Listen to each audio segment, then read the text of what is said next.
이사야 48장 10절 11절 말씀 공독합니다. 이사야 48장 10절 11절 말씀 같이 공독합니다. 보라, 내가 너를 연단하였으나 은처럼 하지 아니하고 너를 고난의 풀무불에서 택하노라. 나는 나를 위하여 이룰 것이다. 어찌 내 이름을 욕되게 하여 내 영광을 다른 자에게 주지 아니하리라. 아멘. 아멘.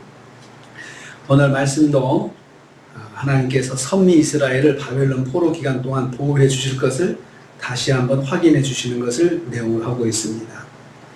10절 말씀 보면요, 지금의 포로 생활의 상황이 연단이라고 하셨습니다. 보라, 내가 너를 연단하였다고 하셨습니다. 하나님께서 이스라엘 백성을 포로 가운데 두신 것은 멸망이 아니고 고통을 통해서 보다 성숙한 백성으로 만들기 위한 연단인 것을 말씀하시고 있습니다. 보라라고 시작하죠. 보라라는 말은 관심을 집중시키기 위한 표현입니다. 이제 내가 중요한 말을 하시겠다는 그런 의미입니다. 연단하다, 이 차라프라는 말은 광석을 용광로에서 재련하는 것을 의미합니다. 그런데 이 말씀 보면 은처럼 하지 않았다. 은을 재련하려면 완전히 죽어야 되거든요. 완전히 녹여서 녹여서 불순물을 완전히 빼내는 작업인데, 그러면은 멸망입니다. 그런데 하나님께서 은처럼 연단하지 않았다라고 했습니다. 가혹한 연단이 아니라는 말씀입니다. 고난의 풀무불에 잠깐 두셨다가 그들을 건져내셨다고 하셨습니다. 이스라엘 전체를 고난의 용광로에서 뽑아내셨다는 말씀입니다. 그러니까 지금 포로 생활은 고난의 용광로에서 잠깐 두는 것이다. 잠깐 두는 것이고, 그걸 통해서 연단을 받아서 우리가 이렇게 잘못했구나. 그래서 빨리 회개하고 하나님을 바라보고 다시 하나님의 백성으로 바로 서게 하는 과정이다라는 것입니다. 그래서 하나님은 성도를 고난에 잠시 연단하실 때가 있습니다. 그래서 연단이다. 우리는 연단을 받는다라는 말을 자주 표현을 합니다. 11절 말씀 보면 이스라엘의 구원을 하나님을 위해서 이루실 것이다 라고 했습니다. 나를 위하며 나를 위하여 두 번 반복을 했습니다. 강조하셨습니다. 나를 위한다는 말이 무슨 말입니까? 여호와께서 높임을 받으시는 것을 의미합니다. 나를 위해서 하나님께 높임 받으시는 것입니다. 이게 무슨 뜻이냐 하면요, 여호와께서 어떤 분이신지 이스라엘과 세상의 모든 사람들이 깨닫고 인정하는 것을 말합니다. 바벨론 포로 생활하던 이스라엘 백성이 바벨론 왕의 명령에 의해서 가나안 땅으로 귀향하는 사건은 상식적으로는 발생 불가능한 일이기 때문입니다. 역사 속에서 한 번도 일어난 일이 없는 사건입니다. 그런데 그런 일이 하나님의 역사하심으로 일어나게 된 것입니다. 이러한 사실을 목격한 모든 사람들이 이를 통해서 하나님을 알고, 저 백성은 정말 하나님의 백성인 것 같다. 하나님께서 인도하시는 백성 같다. 그런 일이 일어날 수 없는데 다시 저 멸망한 나라가 다시 회복해가지고 다시 일어날 수 있다는 것은, 이것은 있을 수 없는 일인데 저들이 믿는 하나님이 하신 것이다 라고 생각을 해서 하나님께 영광을 돌리게 된다는 것입니다. 그래서 이를 통해서 사람들이 먼저 하나님 백성들이 하나님을 다시 한번 믿게 되고 회복하게 되고 믿음을 회복하게 되고, 또 하나님을 알지 못하던 사람들이 하나님을 알게 되는 사건이 되는 것이다. 그것을 나를 위하며 나를 위하여 라는 말로 표현을 하고 있습니다. 하나님은 하나님을 위하여 위대한 구원의 역사를 이루십니다.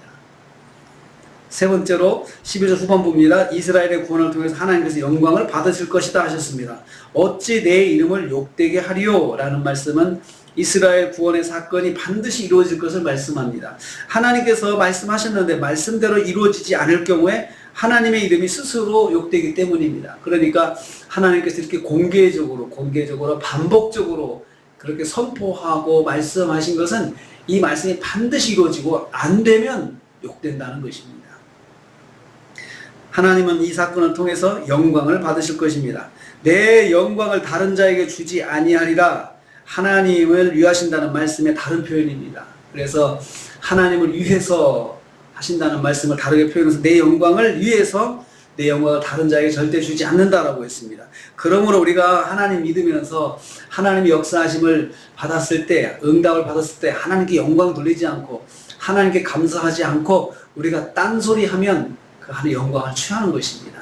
하나님은 응답을 통해서 하나님께서 영광 받으시기를 원하시거든요. 그래서 영광 받으신다고 하는 것은 우리가 하나님의 이름을 높이는 것입니다. 이거 하나님의 역사다. 하나님께 감사합니다. 주님 감사합니다. 주님 은혜입니다. 이렇게 말로 고백하는 것, 그리고 행동으로 고백하는 것, 삶으로 반응하는 것, 이것이 영광을 돌리는 것입니다. 하나님의 영광을 다른 자가 받기를 원치 않으십니다. 그래서 오직 하나님께서 받으실 영광을 마땅히 받기를 원하십니다. 그래서 하나님께서는 응답하시 역사하셨을 때 바라시는 것이 있습니다. 영광 받으시기를 원하십니다. 하나님 은혜입니다. 하나님 덕분입니다. 이렇게 말씀 받기를 원하십니다. 구원받은 하나님의 백성이 이를 기억하고 하나님께 반드시 영광을 돌려야 합니다. 하나님은 성도와 만민에게 영광 받으시기를 원하십니다. 하나님만이 만유해 주시며 온 세상을 통치하신 하나님이십니다. 전능하신 하나님이십니다. 하나님만이 나를 구원하시고 나를 인도하실 분이십니다. 라고 그렇게 고백받기를 원하고 또 그렇게 섬김받기를 원하십니다. 그래서 우리에게 응답하시고 역사하시고 살아계심을 보여주시고 임마누엘 동행해 주시는 하나님이신 것입니다. 나를 위하여 일을 이룰 것이다. 이스라엘의 구원의 역사, 바벨론 포로에서 구원받는 것은 하나님께서 하나님 영광 받으시기 위해서, 그리고 이스라엘 백성이 하나님과의 바른 관계를 다시 회복하고 하나님을 위하는 삶을 살게 하기 위해서 그렇게 하신 것이다 라는 것입니다. 오늘도 우리가 하루를 삽니다. 나는 내 영광을 다른 자에게 주지 아니하리라. 하나님께서 하나님을 위해서 오늘도 우리에게 역사하십니다.